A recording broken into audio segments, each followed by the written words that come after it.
They thought humans had no magic, until Faith saved 3 alien children. In a galaxy where every race wielded magic but us, humans were dismissed as powerless. But one night, when 3 alien children hovered at the edge of death, a single human showed them what we truly carry. Not spells. Not sorcery. But faith. This is the story of how humanity proved the galaxy wrong. In a galaxy brimming with ancient powers and forgotten spells, humanity was considered the weakest race of all. No sorcery flowed through our veins. No runes etched themselves into our skin. To the great alien empires, humans were little more than clever animals, wielding tools instead of magic. But there is one thing they never understood, something that runs deeper than spells or sorcery. They never understood faith, and one night, on a cold alien world, 3 children's lives depended on it. The outpost was quiet when the call came.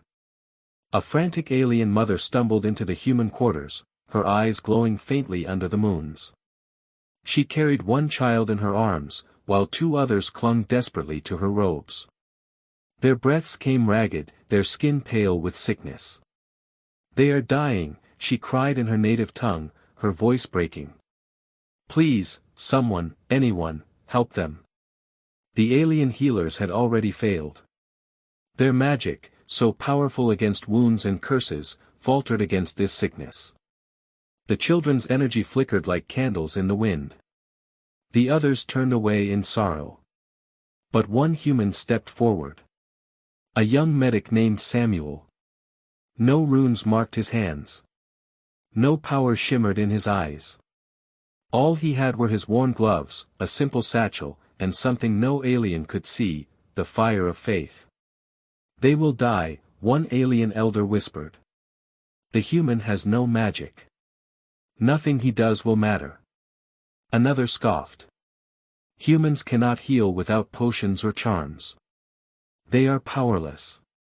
But Samuel ignored them. He guided the mother and her children inside a quiet chamber, away from the crowd of doubters. He knelt beside the smallest child, his hands trembling as he checked their breathing. The mother's eyes filled with tears. You cannot help them. You have no power." Samuel looked at her, his voice steady. "I have something else. And sometimes, it's enough."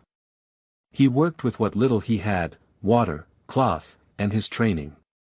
He cooled their fevers, kept their airways clear, whispered soft words that the children could not hear but might still feel.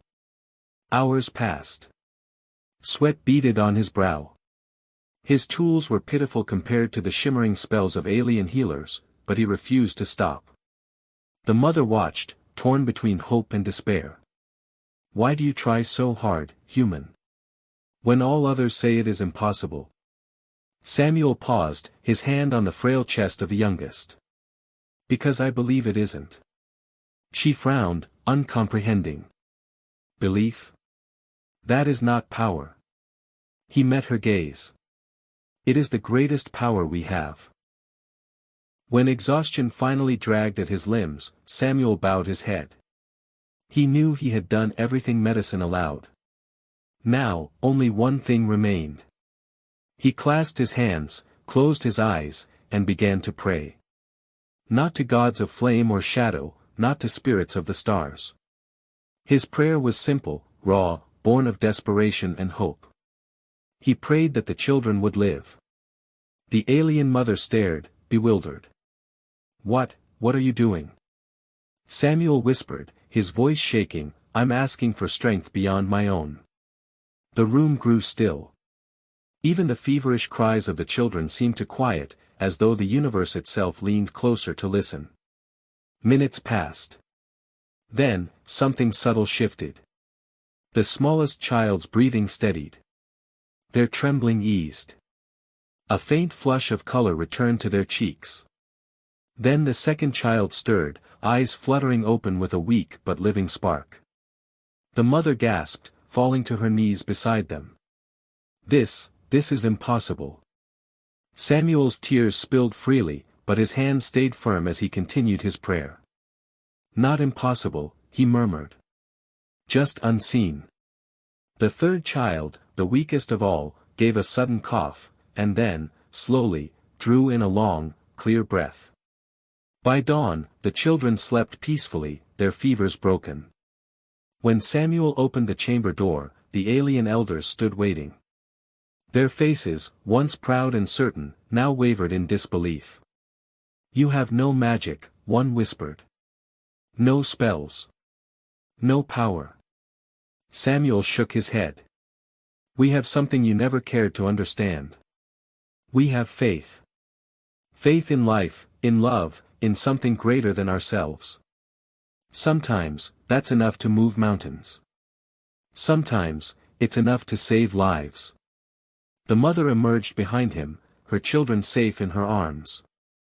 She bowed deeply, her tears shining like silver. "Your faith is stronger than any spell." Word spread across the colony. For the first time, aliens spoke not of human weakness, but of their strength. Not of what we lacked, but of what we carried unseen. They began to call it a kind of magic, not of fire or stone, but of spirit. A power invisible yet undeniable. Samuel never called himself a hero. He only said the same words, again and again. Faith is not about proving others wrong. It's about refusing to give up, even when the world says you should. And so, on a night when 3 alien children hovered at the edge of death, humanity showed the galaxy something it had never seen. Not sorcery. Not spells. But faith, the power to keep going, to hope against despair, to save what others had given up on. They thought humanity had no magic.